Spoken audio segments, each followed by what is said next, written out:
বাংলা আবাসের তালিকায় বেনিয়মের অভিযোগ ঘিরে বিতর্কের মাঝেই এবার চূড়ান্ত পর্যায়ে সমীক্ষার ভেরিফিকেশন শুরু করলো দক্ষিণ চব্বিশ পরগনার জেলা প্রশাসন। সকালে কুলপি ব্লকের রমজাননগর গ্রামে ভেরিফিকেশন চালালেন বিডিও এবং ওসি।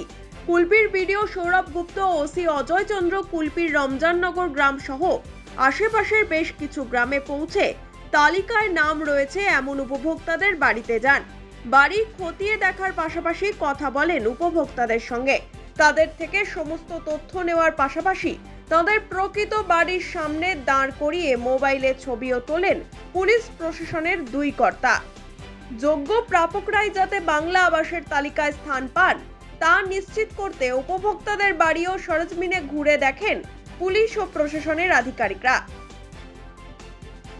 এর আগে ব্লক প্রশাসনের তৈরি কমিটির সদস্যরা তালিকায় থাকা নাম ধরে ধরে গ্রামে গ্রামে পৌঁছে ভেরিফিকেশন করেছিলেন। তবে পাকা বাড়ির মালিকদের আবাসের তালিকায় নাম রয়েছে কিনা তা আরো ভালো করে খতিয়ে দেখতে এবার চূড়ান্ত পর্যায়ের ভেরিফিকেশন শুরু করলেন বিডিও এবং ওসি। এটা হচ্ছে আমাদের যেগুলো অলরেডি সার্ভে হয়ে গেছে সেগুলোর কিছু সুপার চেকিং করার জন্য আমাদের কাছে নির্দেশিকা আছে। আমরা আজকে আমি আর ওসি সাহেব দুজনে মিলে কিছু বাড়িকে দেখলাম যে এগুলো যে সার্ভেগুলো হয়েছে ঠিক আছে কিনা সেগুলোকে আমরা চেক করলাম। এরকম আমাদের বিভিন্ন অফিসাররাই বিভিন্ন জায়গায় যে সার্ভে হয়ে গেছে সেগুলোকে আবার কিছু 15% করে সুপার চেকিং করবে।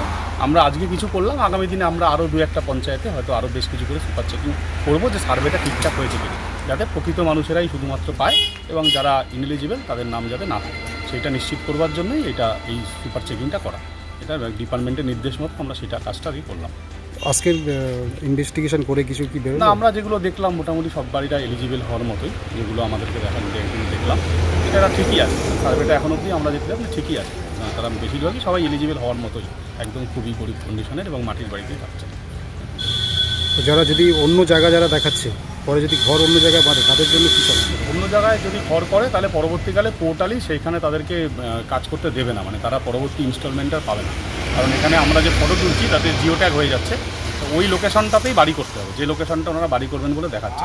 যদি বাড়ি না করে চেঞ্জ করে অন্য জায়গায় করেন তাহলে তাদের কিস্তি আটকে যাবে, কারণ পোর্টাল তখন বলে দেবে যে এনারা যে জায়গা দেখিয়েছিলেন সেখানে বাড়িটা করেন। প্রশাসন সূত্রে খবর, আবাসের তালিকা প্রকাশের পাশাপাশি অ্যাকাউন্টে টাকা ঢোকার আগেই নবান্নের নির্দেশে মাঠে নেমে ভেরিফিকেশন চালাতে হচ্ছে বিডিও এবং ওসিদের। ফলে ব্লক প্রশাসনের তৈরি ভেরিফিকেশন কমিটির স্বচ্ছতা নিয়ে প্রশ্ন উঠতে শুরু করেছে। পুলিশ প্রশাসনের কর্তাদের সামনে সেভাবে ক্ষোভ না দেখালেও আবাসের তালিকায় বেনিয়ম নিয়ে সরব হয়েছেন এলাকার বহু মানুষ। অভিযোগ, কাঁচা বাড়িতে বসবাসকারী বহু যোগ্য প্রাপকের নাম আবাসের তালিকায় নেই, অথচ পাকা বাড়ির মালিকদের নাম রয়েছে আবাসের তালিকায়। দেখছি আমাদের মাটির ঘরদোর, আমাদের বাড়ি ঘরদোর নেই, এই মাটির ভেঙে ভাঙে পড়ে যাচ্ছে, এতেই থাকতে হচ্ছে। অনেকের পাকা বাড়ি, তাদের ঘর আসছে। আমাদের মাটির ঘরদোর, আপনারা দেশে দেখছেন মাটির ঘরদোর পরিস্থিতি খুব খারাপ। আমাদের লিস্টে নাম নেই, আমাদের ঘরদোর আসছে, আমরা পাচ্ছি না। যাদের পাকা ঘর, ছাদতলা ঘর, তাদের বাড়ি এসছে, এই লিস্টে নাম এসছে, তাদের বাড়ি এসছে। আমাদের মাটির ঘর প্রকৃত আমরা পাইনি, আমরা কোনো পাইনি। তাই এরকম ঘর পরিস্থিতি একটা ঘরদোর হলে আমাদের অনেক সুবিধা হয়। আমি চাইছি একটা ঘর হলে আমার সুবিধা হয়। আমার মাকে নিয়ে, আমার বাবা তো কেউ নেই, তো আমার মা অসহায়, আমরা অসহায়, আমার মাকে নিয়ে আমি এখানেই থাকি, কেউ নেই, দাদারা কেউ নেই। মাকে নিয়ে এই ঘরটা হলে মানে একটা সরকার থেকে বাড়ি দিলে ওটা বেঁধে মাকে নিয়ে থাকবো, মা আমার কাছে থাকে। কি আর বলবো, আমাদের কাছে আমাদের কিছু নেই বলার। ঘর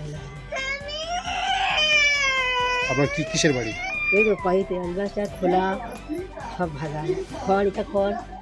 আপনার লিস্টে নাম নেই? না। আপনি যোগাযোগ করেছেন লিস্টে নাম তোলার জন্য? হ্যাঁ, যোগাযোগ করে জমা দিয়েছি, এখন বললো আসেনি, আসতে পারে। কাঁচা বাড়ির সদস্যদের নামের বদলে পাকা বাড়ির মালিকদের নাম আবাস তালিকায় কিভাবে নথিভুক্ত হচ্ছে, উঠছে প্রশ্ন। কারচুপিটা আসলে কোথায় হচ্ছে এবার সেটা জানতেই তৎপর প্রশাসন।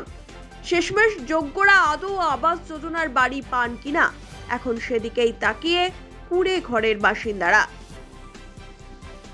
Bureau report, one India Bangla.